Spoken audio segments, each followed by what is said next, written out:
am a man who does not fall for frauds. That some people have gathered themselves together and appropriated the name Afenifere to themselves does not make them Afenifere. I can decide to call myself, those who, for instance, prefer to say that I am Igbo in order to delegitimize what I say.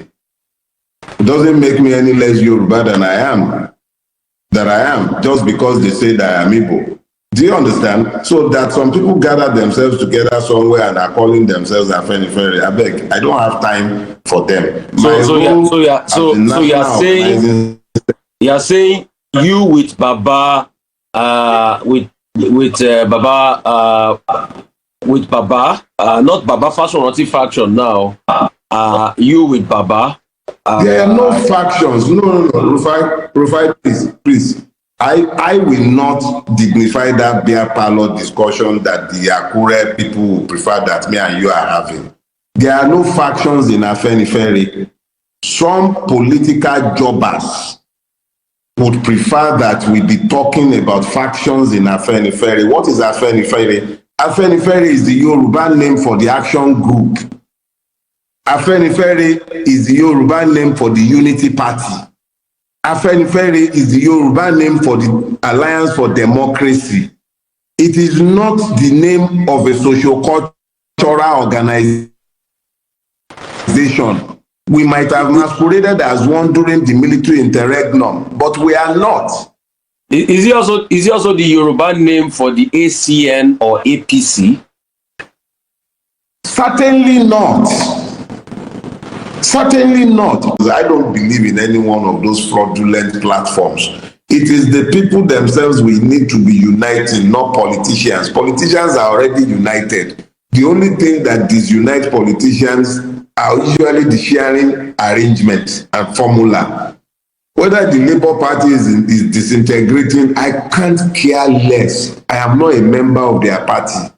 None of these parties have any ideological root, and they are not connected to the people. If they are connected to the people, they should be focused on ensuring that there is electoral reform, not all this stupid infighting that is orchestrated by who is getting to share what and who is jostling for what post. I can't care less about what is happening amongst them. As far as the obedience are concerned, what I know, and I have said repeatedly, is that long before there was a Mr. Peter Obi, there was already an obedient movement. It is that same movement that was there during NSAS. It is merely a collection of Nigerians who are So real quickly, I want to ask you something. Baba Akande said recently that it was the obedient movement that caused NSAS, that they started it for America to orchestrate against Tinubu. What's your reaction to what Baba Akande said? He also said that Nigerians that say they are hungry is because they are lazy. Then finally, he also said that Bola Ige's death was state murder. What's your take on those three items? Welcome back to Local Journal, my people. Dele Farotimi, he don't come out, they talk about in experience where in get for inside prison and the experience of in family as a whole. When Afe Babalola charge him to court and they arrest and put him for inside prison based on say he claims say Dele Farotimi defame him for inside in book with entitled Nigeria and its Criminal Justice System. He talk about so many stories and he talk about the corrupt system of Nigeria. He talk about waiting motivate him to go study law, and he also talk about waiting make him write the book. He speak about so many issues very important about this country. He talk about how the strong men for inside Nigeria design the system so that the system will only favor them and they will only use the system for the masses. He talk about varying issues for inside Nigeria as well, and he talk about the allegation of Chief Bisi Akande. You know, say recently Chief Bisi Akande he alleged say na the obedient movement that they sponsor NSAS protest. Him also talk say them know the person where kill Bola Ige. So inside the video, Dele Farotimi counter all those claims, and him talk say the obedient movement he never even did when that NSAS protest been happen. Him also talk say since the current president of the country na Chief Bisi Akande friend and brother, say him go dey privy to some secret informations wey go reveal the true killer of Bola Ige. And based on this one, instead of where Chief Bisi Akande go dey make allegations, make him just try expose the real killer of Bola Ige. Him talk plenty things for inside the video, and I go play the video so that we'll watch the video together. But before we watch the video, if today na be the first time you visit our channel, make you like, make you share, and make you subscribe. I grew up knowing that I needed to read law so that I might understand how to navigate the lawless country in which I would have to survive. And my understanding of that law says that I should be for now. There is a gag order saying that I mustn't speak to the case before the magistrate court in Ekiti. And elements of my arrest speaks directly to that case.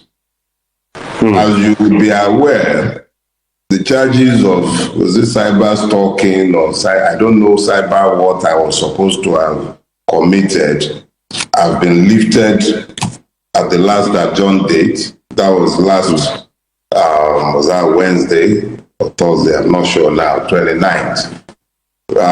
This one too, I should be before the magistrate on the 13th of February. So I promise I will come back and talk to you about that part. But the part related to the prison, I promised my fellow inmates, you understand?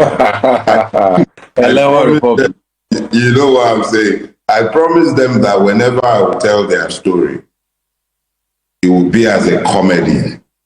Because there are way too many tragedies within the correctional system.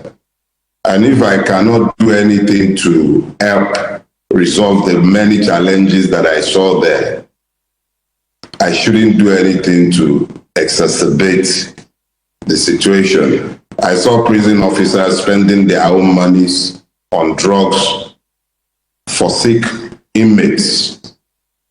If there was a system that cared, there is no reason why an underpaid officer would have to be spending his own money to take care of inmates.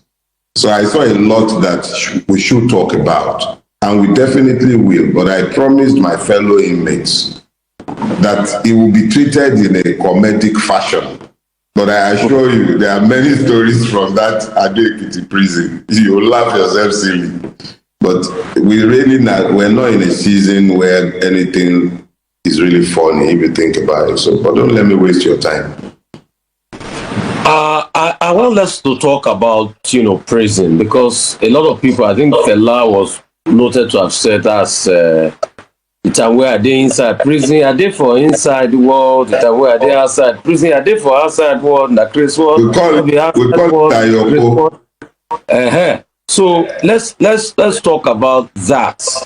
Inside world as where 21 days is no joke. Let's talk about the prison memoirs.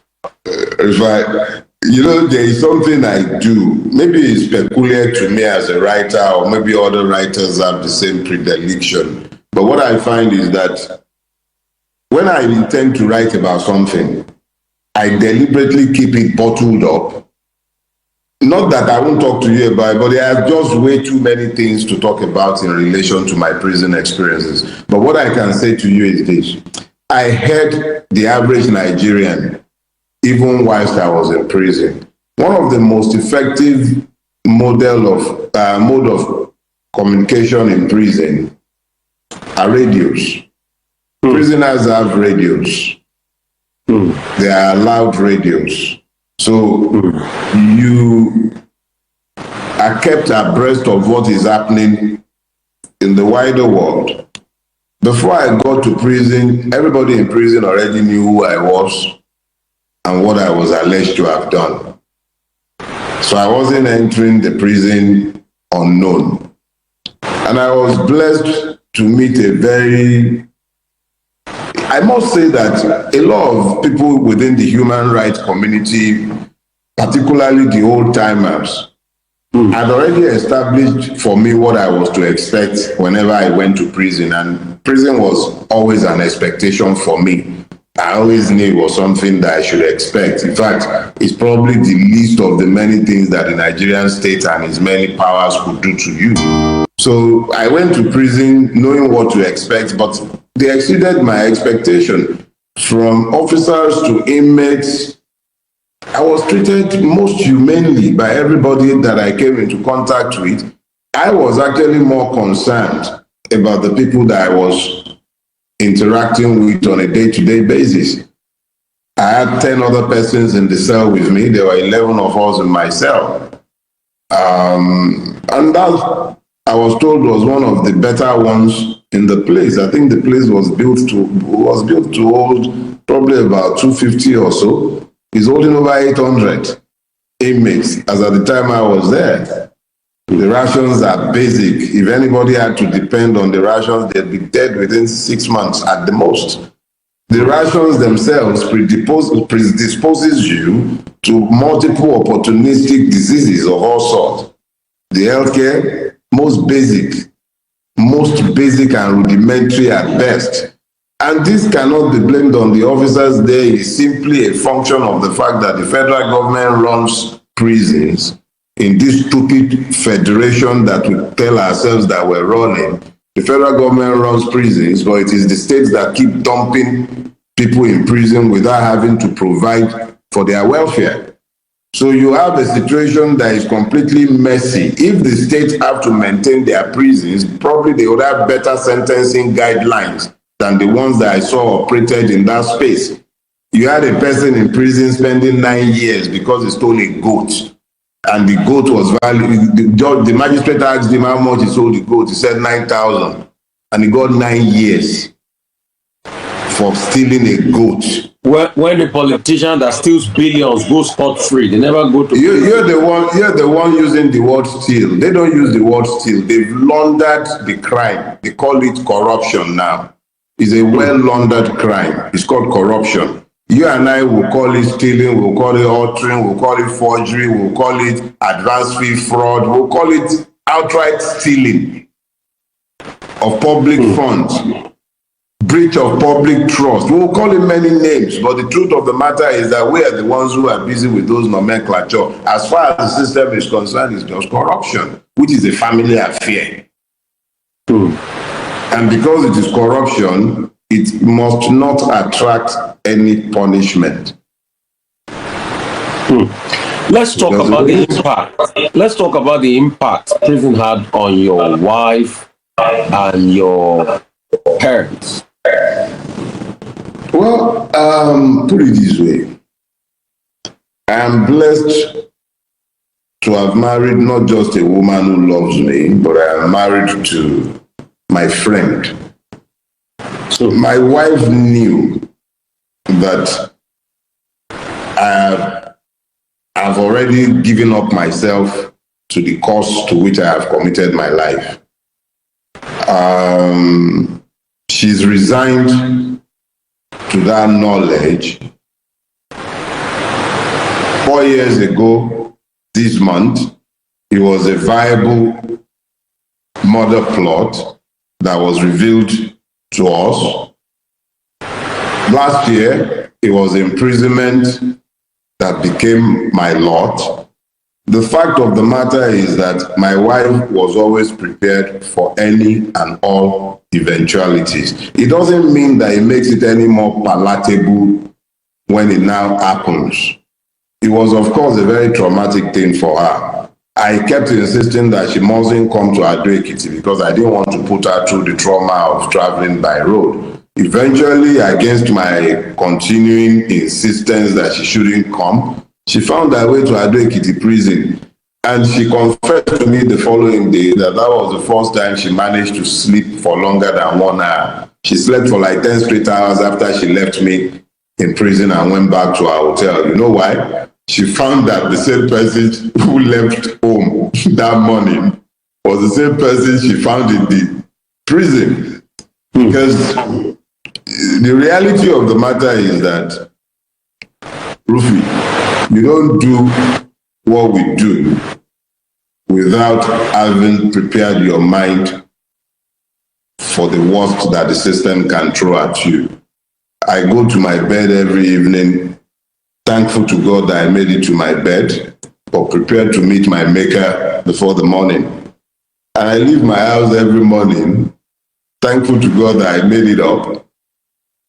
I leave my house and prepared my mind that I might not very well come back into that home because it might please my maker to allow that it be the last. And it doesn't necessarily mean that it will be at the hand of a murderer. It might very well be that I'll be sat at my table in my office like my brother, Ogunlano, and simply meet my maker. So it's not something that my loved ones worry about as far as my existential safety and all of that is concerned. It's not something that is pleasant to them, but it's something that, yeah, it was not a very pleasant. I want to ask, how particular did your mom take it?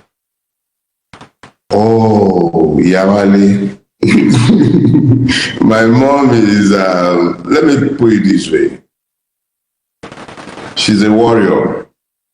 I got my instinctive, or shall I say reflexive, hatred of oppression from my mom.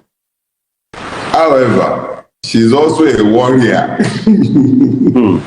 Where any of her children are concerned, my mom can worry for Africa. And I doubt that she slept a wink during that season. I deliberately avoided calling her whilst I was in prison, even though the average prisoner can make calls through the welfare system. I did call my wife, I did speak with my lawyers, but I deliberately avoided calling my mom because I always knew that that was a weak link. I didn't want to call her and then have somebody, because I knew that however much she might weep, it wouldn't break my own resolve. But I didn't want her breaking down and then me ending up sounding like the uncaring son. So I didn't go anywhere near. So she was most affected, if the truth be told. And then there was my son, my autistic son, my last born. My wife kept telling me whilst I was in prison, he kept going around the house looking for daddy, They tried their best to explain, okay, so daddy traveled, but this didn't seem like daddy traveling because he didn't see daddy leave the house with any luggage. Daddy didn't say goodbye the night before.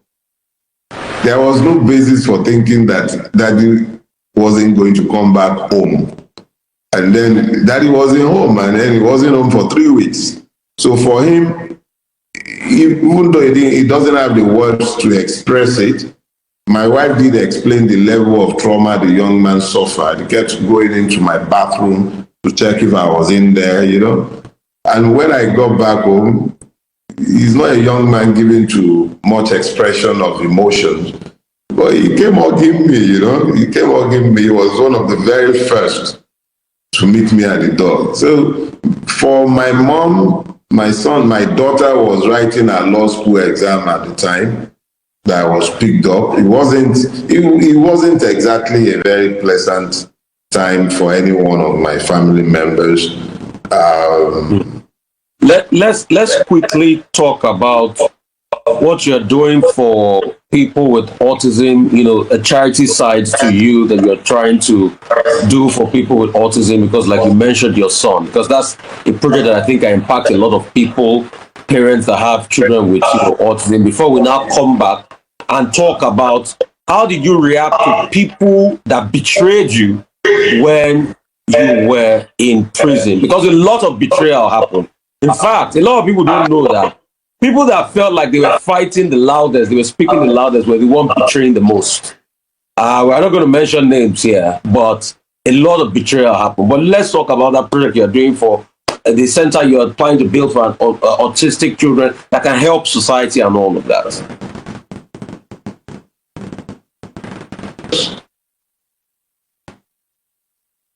I lost you for a few seconds.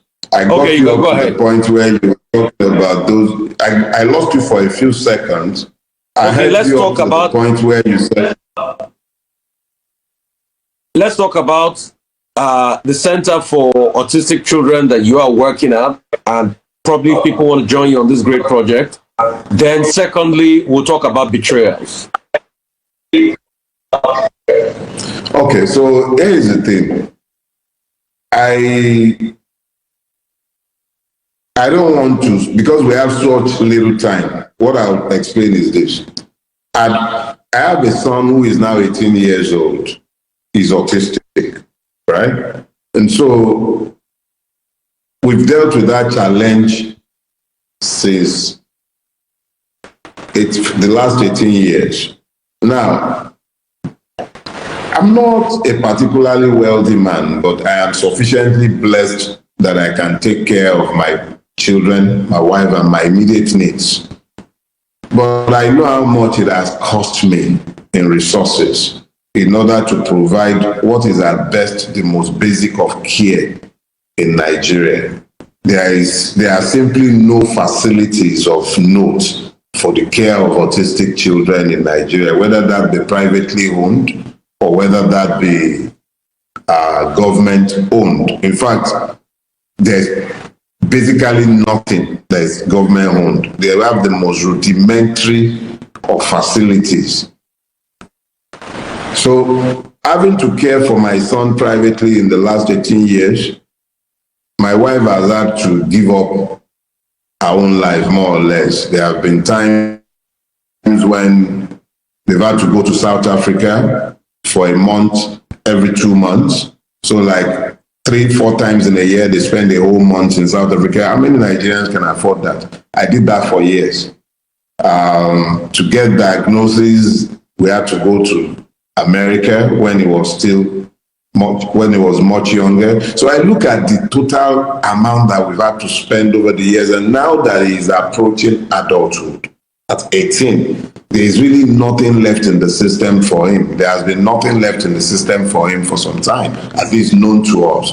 So we were already thinking of, okay, so now we have to move him abroad at least for a year so that he will learn functional skills, so that he might be able to take care of himself as he progresses into manhood. And then I saw the costs, and these costs were coming around in the age when Buhari had already destroyed the economy, and just as Bulaba was taking over the saddle.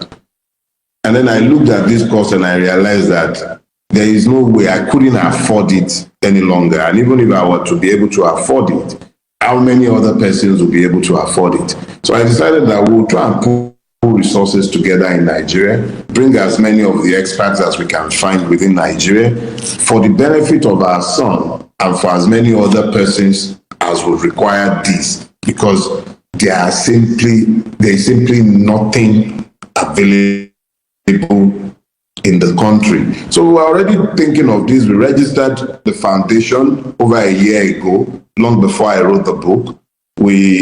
I ceded land out of some land that I own in the free trade zone axis. I gave land for the construction of a center. We are still in that infancy stage where we are designing and trying to put something together when the book was launched in June.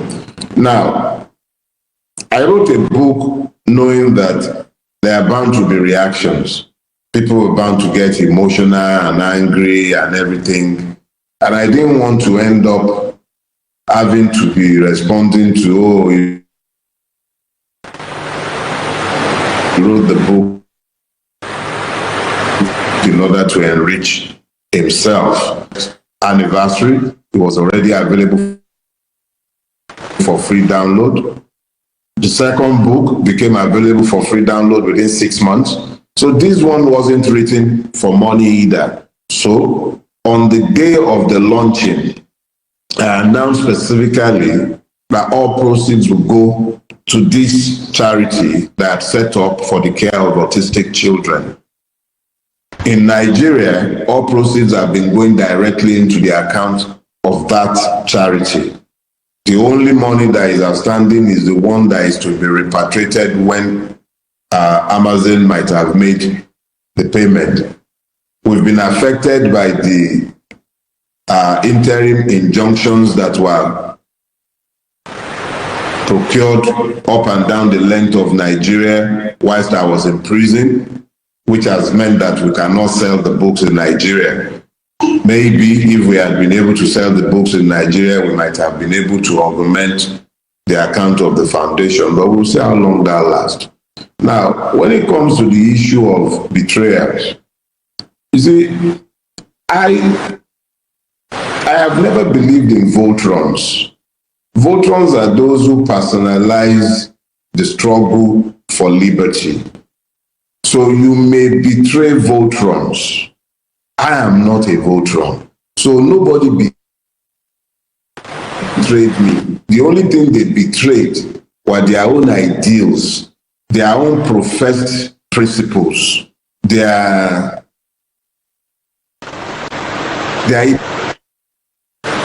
hypocrisy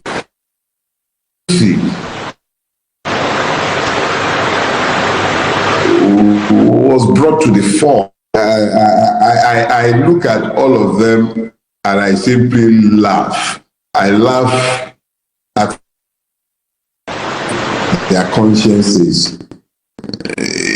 There are still a lot of ongoing betrayals, quote and unquote, but they are betrayals of consciences, not of my person. I cannot be betrayed. I never place my trust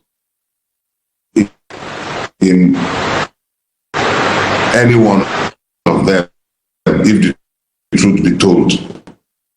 My trust has always been, even as you've heard me just define for you, all is the ideas and ideals that I stand for, that I believe that we share. So if they have betrayed those ideals and ideas, it is their consciences that they have betrayed, not me. I wasn't betrayed. Okay. I expected nothing more. I'd like to ask you this question. With all you have gone through, is Nigeria worth dying for? Is Nigeria worth dying for with all you have gone through? See, I don't want to die for Nigeria. No. But I'm prepared to die for my beliefs, my ideals, for the truth. I'm not interested in which Nigeria am I supposed to die for? The same one that sends soldiers to the toll gates to come and murder protesting, armless civilians? Is that the Nigeria I'm supposed to be dying for? The same Nigeria that hauled me across 6 state lines to go and face a non-existent... Look, is that the Nigeria? No, there is a Nigeria that is worth dying for, and that is the Nigeria where my beliefs, my principles, my truth, the same that must be of universal application if you are standing for the truth, where a collection of them can be heard, where the country is built on egalitarian principles. That is the Nigeria that I can die for, not this one. So I'm standing up and speaking to the truth of what I believe, not necessarily because I don't want to die for this Nigeria. It's not worth dying for. Anyone dying for this Nigeria is dying for a lie. Do you think that 2027 elections might be different from 2023 elections, or you think the politicians will hijack it again? And what's your take on this obedient movement, Peter Obi, a lot of people talking about back and forth, infighting in the Labour Party? What's your take on all of that? And Obi's chances in 2027 and this grand coalition these politicians are talking about again? Do you think 2027 election will change anything, or they will just go ahead and just do it the way they normally do it? You see, Yorubas have a proverb. They say, bí ọjọ́ ṣe máa rí, àárọ̀ láti mọ̀. How the day would progress or turn out will be predicted by the morning. Anybody waiting until 2027 has already lost 2027. It is critical that the Nigerian voice must be heard. It is critical that our votes must count.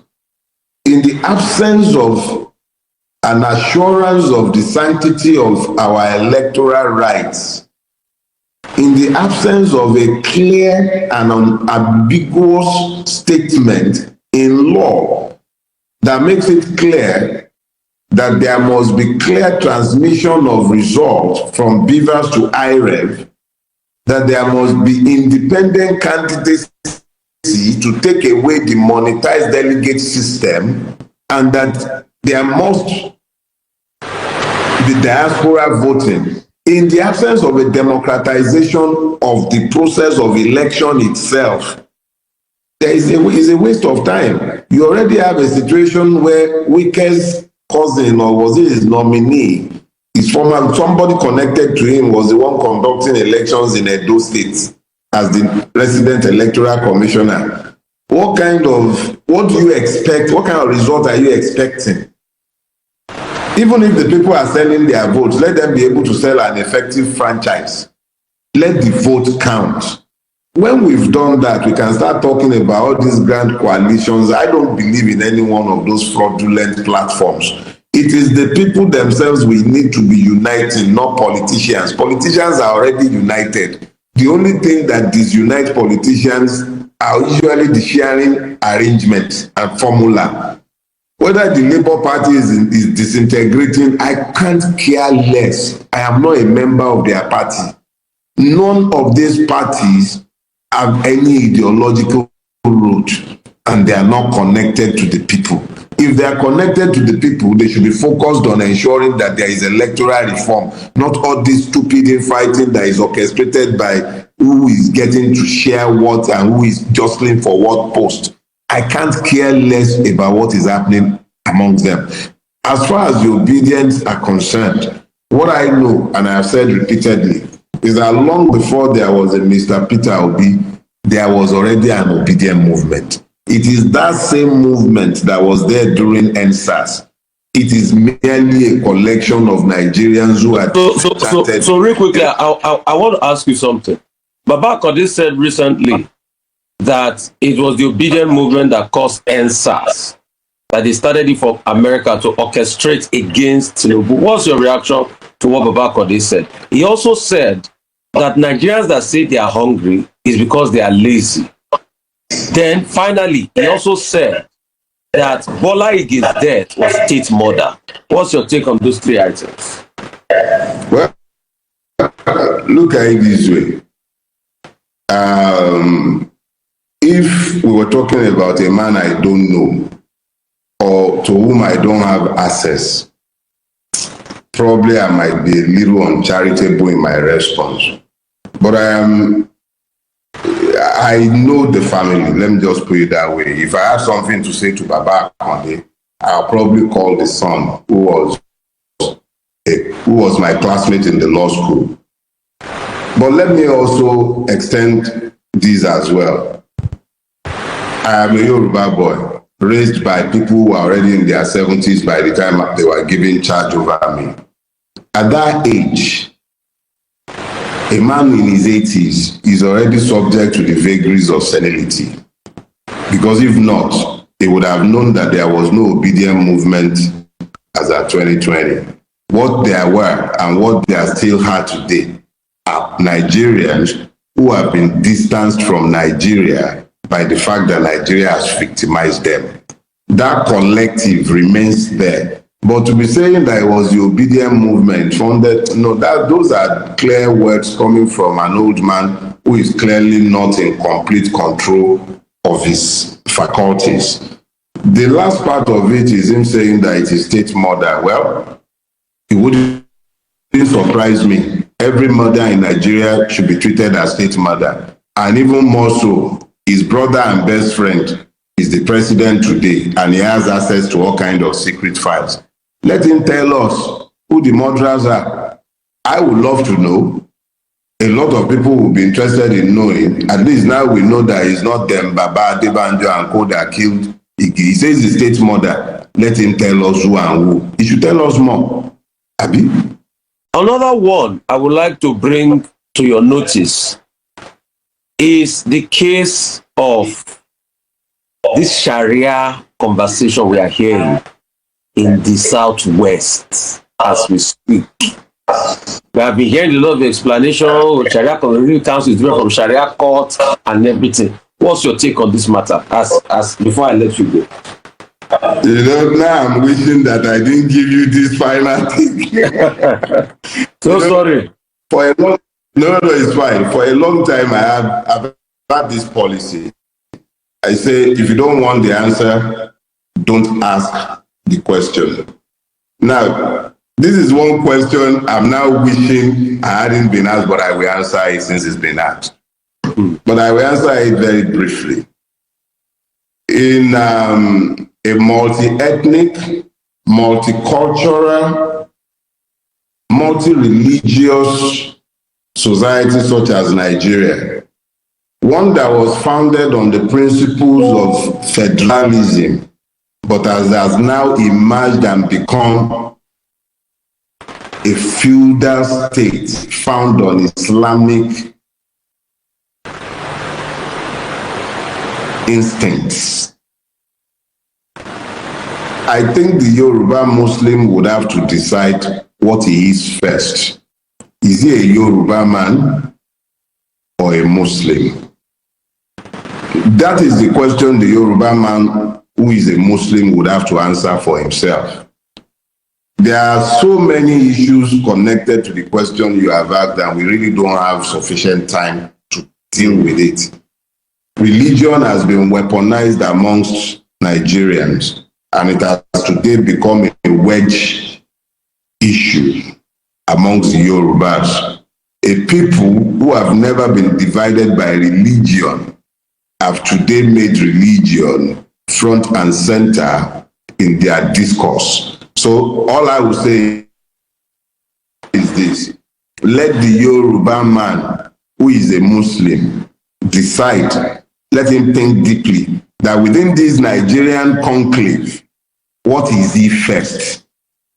Is he first a Muslim or is he first a Yoruba man? I think I'll leave my answer. So as we wrap up this conversation on Sharia in Southwest, your advice is Yoruba Ronu, like about Baba Ogunde said back in the days. Yoruba Ronu. Is that your answer? Final answer? I believe that would be a good way to sum it up. Yoruba need láti ronú very deeply. Are you a Yoruba man first or a Muslim first? Within the context of the Nigerian state, which is no longer a federation, but has become a feudal state. And are you saying this as the new National Organizing Secretary of a divided Afenifere? Have you saying this as the new National Organizing Secretary of a divided Afenifere? No, please. Rufai, I am a man who does not fall for frauds. That some people have gathered themselves together and appropriated the name Afenifere to themselves does not make them Afenifere. I can decide to call myself, those who, for instance, prefer to say that I am Igbo in order to delegitimize what I say. It doesn't make me any less Yoruba than I am, just because they say that I am Igbo. Do you understand? So that some people gather themselves together somewhere and are calling themselves Afenifere. I beg, I don't have time for them. You're saying you with Baba, not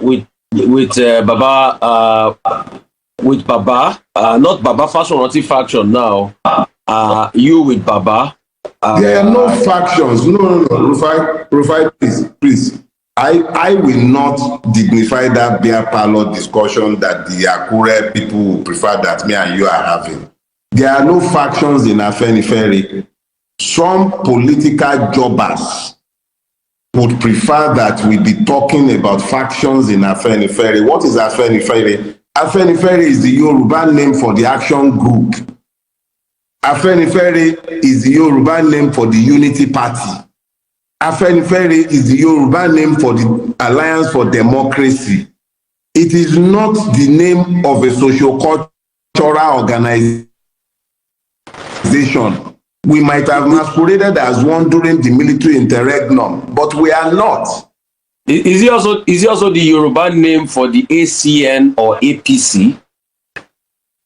Certainly not.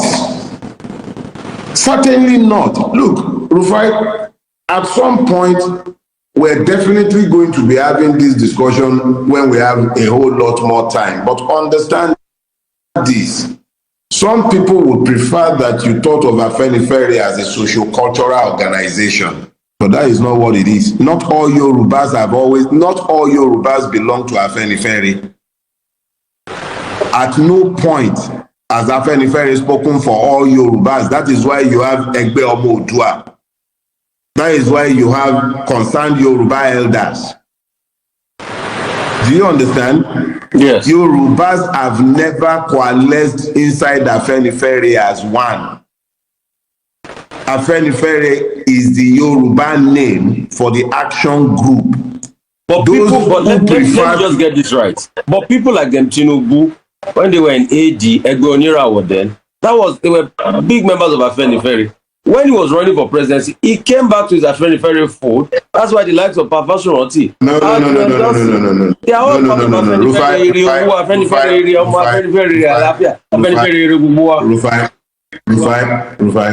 Rufai. Yes. Those who would prefer that the Yorubas be enslaved would be happy to buy the fraud being sold by Tinubu and his co-travelers in Akure. I really would have no time to be discussing the shenanigans in Akure because it is this kind of exchange that gives oxygen to that fraud.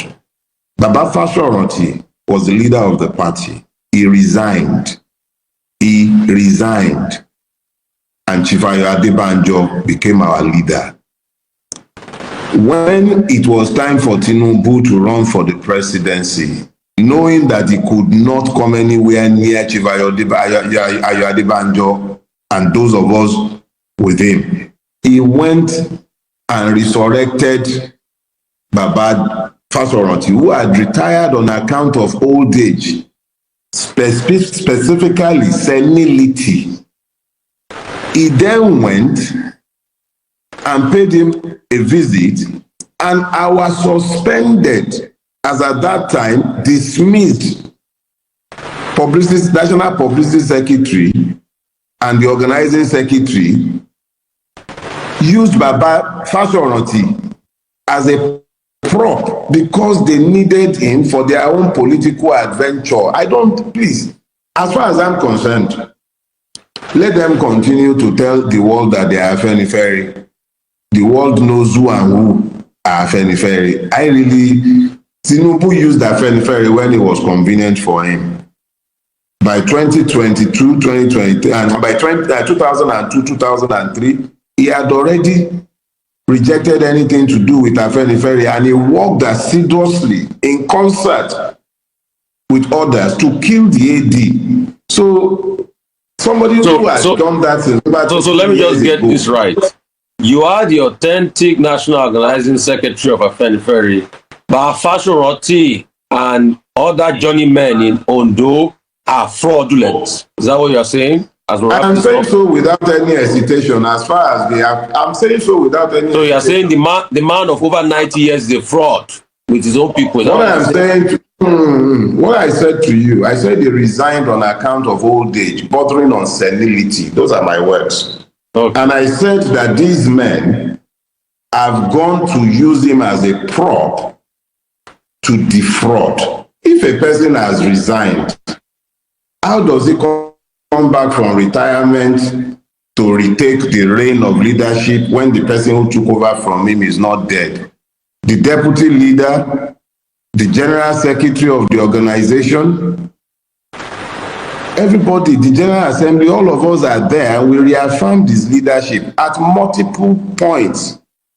So why you see, Rufai, I actually regret offering you that extra question, and I'll say. Oh, yeah, I'm sorry. You know why I say so. We've dignified people who are not deserving of any attention with time. The people know who their leaders are, and it will emerge with time. That's the truth. They are a waste of my time and yours. One quick word as we go. Say a word to everybody that spoke for you as we wrap up. 1 minute. Everybody that spoke for you. Say a word to them as we wrap up. Never lose your voices. Keep your voices, because the battles have just begun.